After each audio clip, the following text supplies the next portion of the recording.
aqui com a Virgínia. A Virgínia é uma amiga, ela é psicóloga e ela também fez a pós de saúde integrativa do Einstein. E a gente conversa muito sobre o tema, né? Porque, assim, na verdade, como eu trago a dificuldade da medicina de olhar além da doença, né? A psicologia também tem os seus desafios aí, de como pode trazer esse local do paciente que sair da depressão, da ansiedade, né? E aí eu gostaria de conversar com ela um pouquinho sobre isso hoje. Pode ser? Pode ser, tá. Realmente a gente sempre conversa sobre essa questão da saúde, eu acho que é o grande desafio, não só da medicina, mas acredito da psicologia, da nutrição, da área da saúde como um todo, da gente ampliar esse conceito, esse entendimento do conceito de saúde. Na verdade, se a gente for para a Organização Mundial de Saúde, esse conceito ele já foi ampliado há bastante tempo, como bem-estar físico, psíquico, hoje até a questão da espiritualidade também está incluída.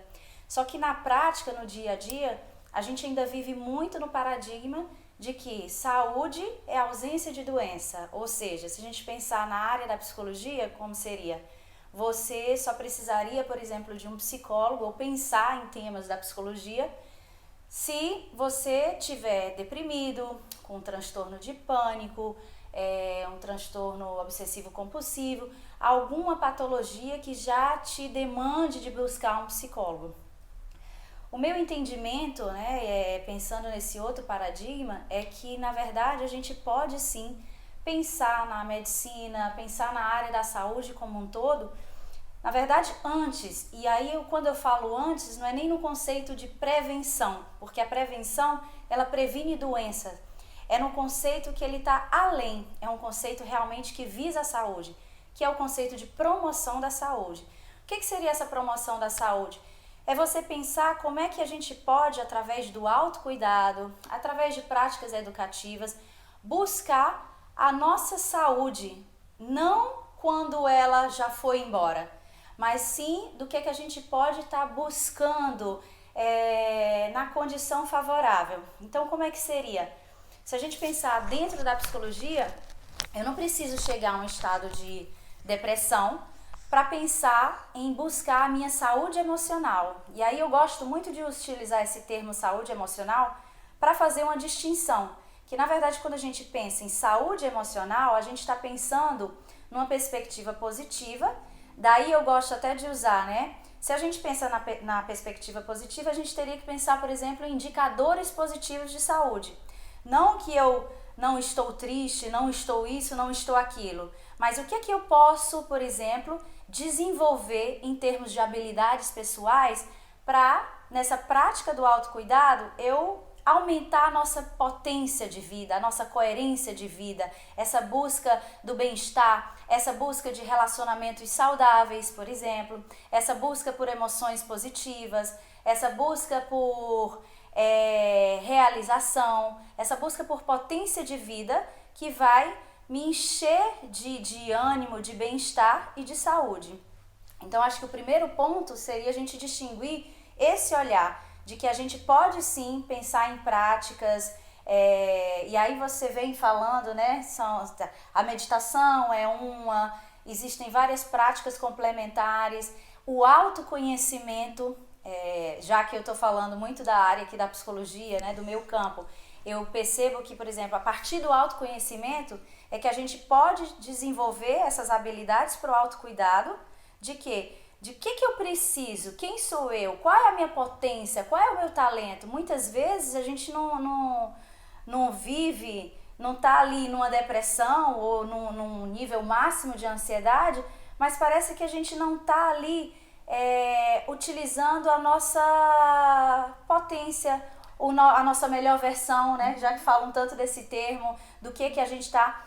E aí, se a gente não se sente muitas vezes coerente com o que a gente o que acontece? A autoestima já começa a baixar, porque a autoestima ela está muito relacionada a esse olhar que a gente tem em relação ao nosso valor, o que eu posso, o que eu consigo.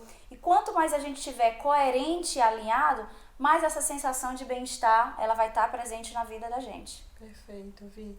E como que você aborda esse local do autoconhecimento na sua clínica? Explica um pouquinho melhor pra gente. Então, hoje, a gente não pode, obviamente, esquecer da parte da enfermidade, obviamente, que da gente tá nesse olhar, sim, quando da patologia. O que eu falo quando eu digo num conceito ampliado é da gente olhar, sim, a patologia, mas olhar, sim, o que a gente pode ir além. Então, assim, hoje eu tenho um trabalho clínico e a gente trabalha, assim, essa questão de uma perspectiva de consultório, de um olhar clínico, de desenvolver, como também, mesmo dentro da clínica, a gente pode olhar, sim, essa parte desse desenvolvimento. E aí eu gosto sempre de pensar essa palavra desenvolvimento, né, como esse desenvolver, tirar o que envolve, tirar o que não te pertence mais, tirar o que não te serve mais, trabalhar esse desapego de coisas que serviram em um dado momento e que em outro momento não vão servir mais, e da gente encontrar realmente o que a gente é. E também, somado a isso, hoje eu tenho uma perspectiva de trabalho, de pensar em trabalhos grupais. Eu acredito muito na perspectiva de um trabalho de grupo, com práticas educativas em saúde. A educação em saúde, ela é uma ferramenta importantíssima quando a gente fala em promoção da saúde. Educação não no sentido de só lançar informação, mas a educação naquele sentido grego, de paideia, de desenvolvimento, né, do cidadão, da pessoa, desse desenvolvimento da alma. E pensando nessa questão de desenvolvimento, hoje eu estou construindo um projeto que é exatamente para trabalhar nessa perspectiva. Não necessariamente a psicologia ela precisa estar sempre atrelada ao trabalho de consultório. A gente pode sim, pensando nessa perspectiva positiva, trabalhar com, seja de uma maneira individual ou grupal, mas trabalhar focando nesse desenvolvimento de habilidades para esse autocuidado.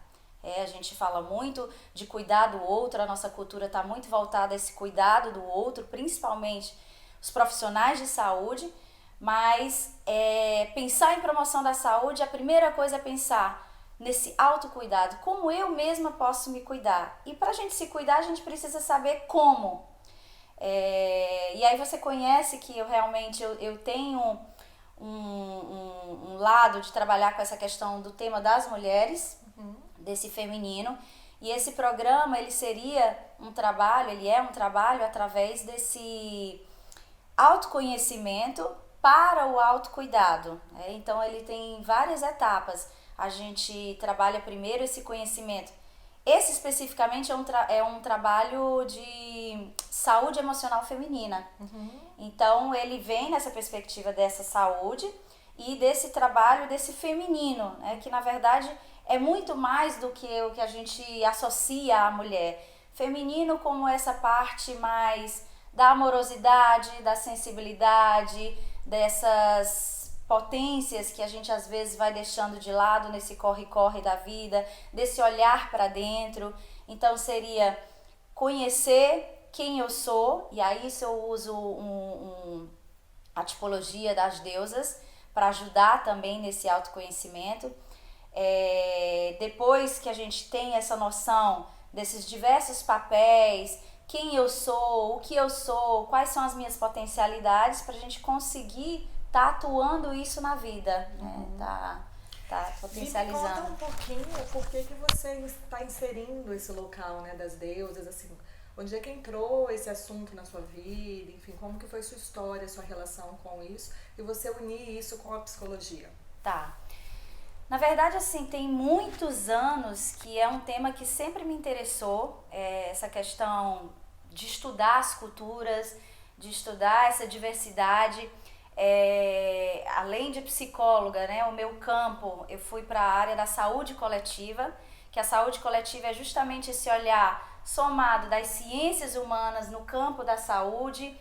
Então a gente não tem como pensar, por exemplo, em saúde, mesmo dentro da psicologia, como algo que aquela pessoa, a saúde dela é só dela. Não, é dela, mas é também de onde ela nasceu, do que ela está inserida no meio, se ela nasceu no Brasil, o que ela entende, né? O que está ali colado na cultura nesse ambiente sociocultural, do que ela entende que é saúde, se é um castigo, se não é, se é uma bênção, se ela nasceu na Turquia, ela já vai ter uma outra concepção de saúde. Então, o primeiro ponto sempre me encantou esse olhar cultural, da diversidade.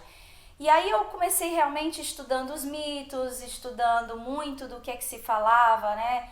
De como é que eram as mulheres na cultura do Egito, na cultura da Grécia, Roma, Índia. Sempre foi um tema que me despertou uma curiosidade. Há uns anos atrás eu descobri que tinham alguns autores, né, americanos, uma autora argentina, que começavam a fazer uma associação de algumas partes da nossa psique. Eu entendo que a nossa psique, na verdade, ela é politeísta. Eu não estou falando de religião aqui, mas se a gente pensar, na verdade, temos vários eus dentro da gente, que ali uma condição, além de vários papéis, né? E a mulher, então, dentro da nossa cultura, a gente sabe dessa diversidade de papel. E nessa perspectiva desse olhar das deusas, eu achei que metaforicamente ilustra muito bem, até de uma maneira lúdica, para a gente entender como muitas vezes, né, pensando aqui, falando rapidamente um pouquinho como é que a gente se desenvolve, na verdade a gente, criança, a gente vai escutando dos pais, dos cuidadores, o que é bonito, o que é feio, o que pode, o que não pode, como uma menina se comporta, o que ela deve fazer. E algumas coisas a gente vai deixando fora, né? Que vai ficando ali no nosso inconsciente. O que não quer dizer que se está no inconsciente, de alguma maneira aquilo não se manifeste. Isso é a importância do autoconhecimento. Não é porque eu não enxergo que aquilo não vai atuar. Muitas vezes atua e eu fico vulnerável àquela atuação. Então, esse olhar das deusas é exatamente como se a gente fosse olhar esse feminino integrado. Como? Cada deusa, e aí isso vem também, né, eu estudo muito das deusas gregas, mas a gente não pode esquecer que, na verdade, a Grécia, nesse período, ela já vinha passando por um olhar do patriarcado. Então, o feminino ele já foi cindido, né? Então, a deusa da sabedoria, da guerra, tinha a deusa da maternidade, a deusa relacionada mais ao amor, da sexualidade, a deusa guerreira. E aí são vários pedaços. Na verdade, a gente trabalhar uma proposta que somos todas, né? Como é que podemos integrar isso dentro da gente e como é que a gente pode, na verdade, pensar essa integração não só dentro da gente, mas a integração com essa diversidade entre as mulheres, né? Para a gente pensar que muitas vezes o que incomoda, às vezes naquela mulher ou naquela forma de atuar, às vezes é um lado que a gente não consegue manifestar, que a gente escutou a vida inteira que é feio, mas que muitas vezes é o nosso tesouro. Isso que é o interessante do autoconhecimento, porque às vezes a nossa grande potência ela está escondida. E esse trabalho de autoconhecimento é para isso. É para a gente, às vezes, ter coragem e possibilidade de manifestar o que eu tenho de melhor e de mais forte. Que às vezes a gente passa uma vida toda sem fazer isso. Então, seria um trabalho num feminino integrativo. Como é que a gente integra esses pedaços? Claro, sempre vai existir um lado mais forte na gente, seja aquela perspectiva guerreira, seja aquela mulher mais cuidadora, seja aquela mulher da questão dos relacionamentos, da sexualidade, do amor, mas é pra gente entender que, na verdade, temos todas essas facetas.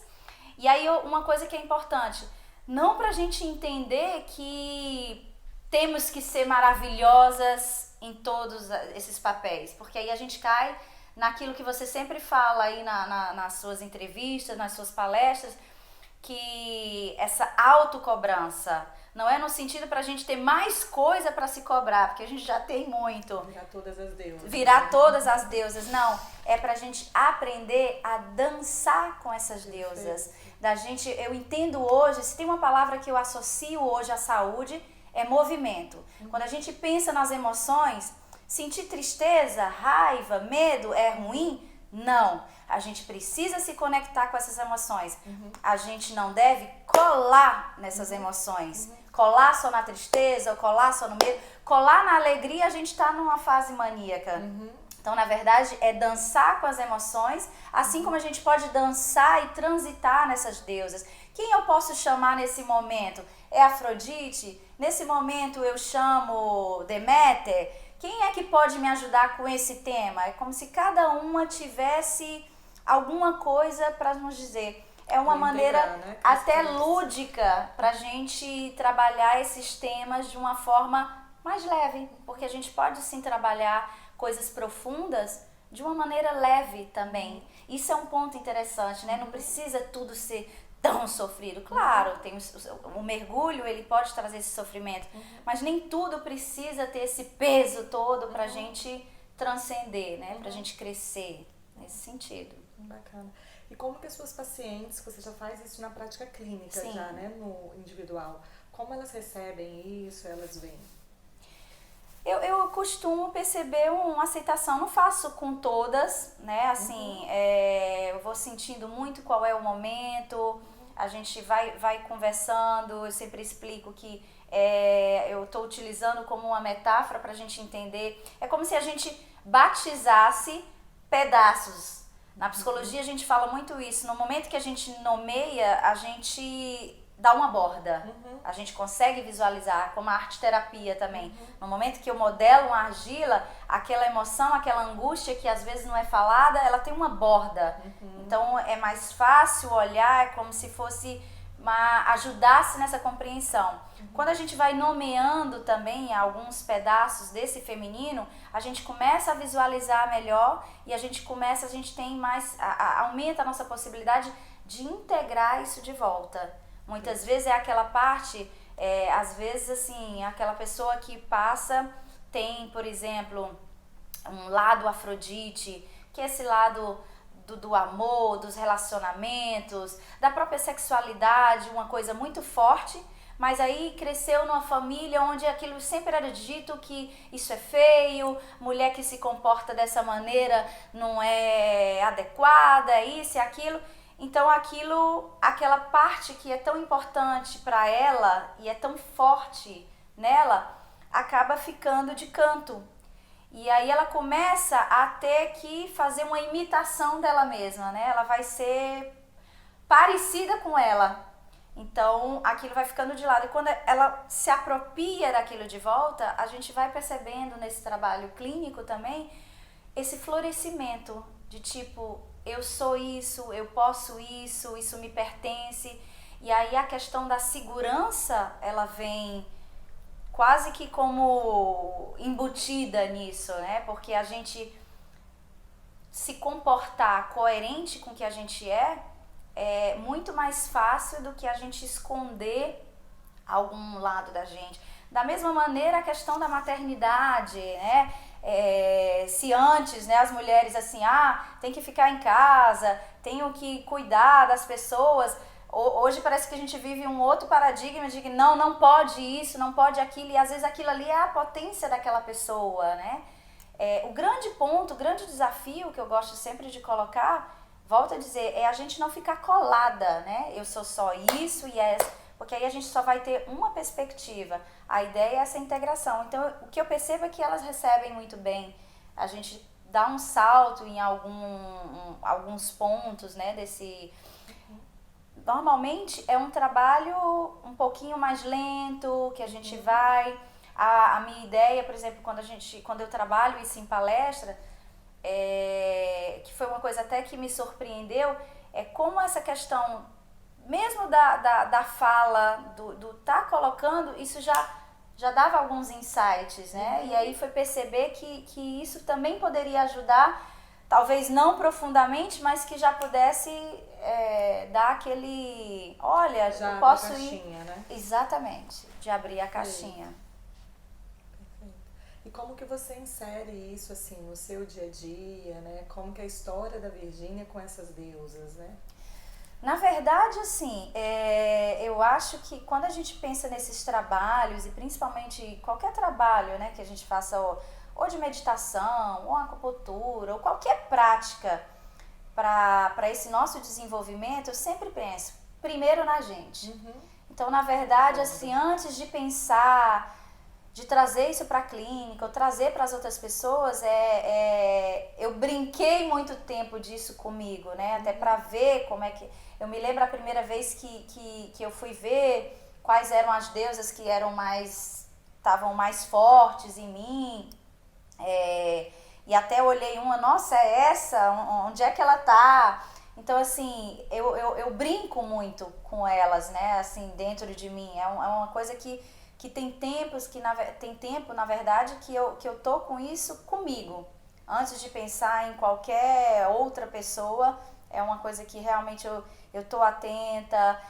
A gente percebe que tem momentos que uma vai estar mais acentuada, como é que eu posso...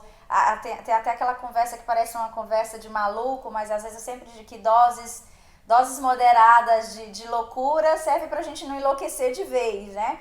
Então, assim, nossa, agora eu vou dar atenção aqui aos temas de Afrodite, daqui a pouco eu vou estar ali na minha Deméter, vou um pouquinho, deixei minha Ártemis de lado, né? Como é que eu posso tá olhando? É quase como se ajudasse a gente a, como eu te falei, fazer essa dança, tá transitando, dar esse movimento na vida.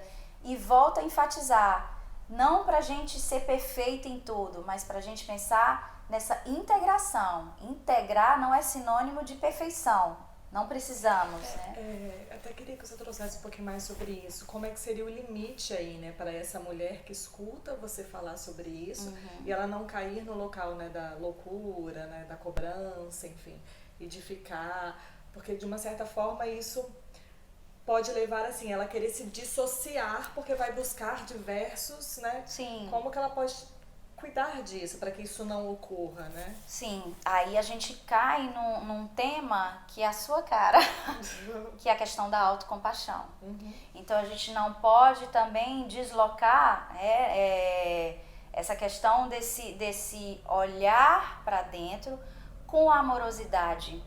Onde é que é o limite? Pensando que o que eu trouxe no começo, saúde como qualidade de vida, saúde como bem-estar, né? Saúde como esse acolhimento, saúde como trazer amorosidade para a vida. Então, assim, a gente tem esse termômetro. Quando a gente começa a perceber que aquilo ali está trazendo mais desconforto, está trazendo ansiedade, opa, não é esse caminho.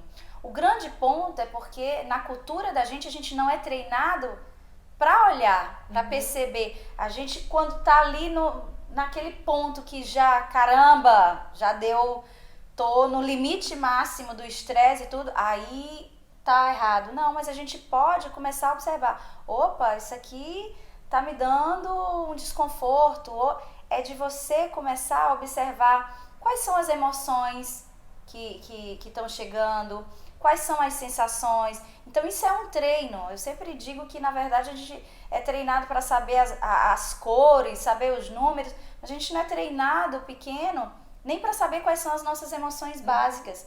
Que dirá reconhecer. E menos ainda como é que eu vou gerenciar, como é que eu gerencio essa raiva. Sentir raiva é ruim? Não, é o que eu vou fazer com essa raiva, né? Então, assim, o grande ponto seria esse desenvolvimento, e aí é que eu falo da questão do desenvolvimento de habilidades. É desenvolver a habilidade para se conhecer, desenvolver a habilidade para gerenciar as emoções, desenvolver a habilidade para trazer compaixão para a nossa vida, para trazer essa amorosidade, desenvolver a habilidade para buscar relacionamentos saudáveis. A gente sabe hoje que com as neurociências, os relacionamentos, eles mudam inclusive a nossa química corporal, dependendo de com quem a gente se relaciona. Eu gosto sempre, eu digo isso até no consultório, relacionamentos, a gente tem que olhar como uma química. Tem algumas que vão explodir, tem outras que vão trazer o melhor da gente. E saber também fazer essa escolha também é uma habilidade para o autocuidado. Perfeito. Obrigada. Estamos aqui. Obrigada, gente.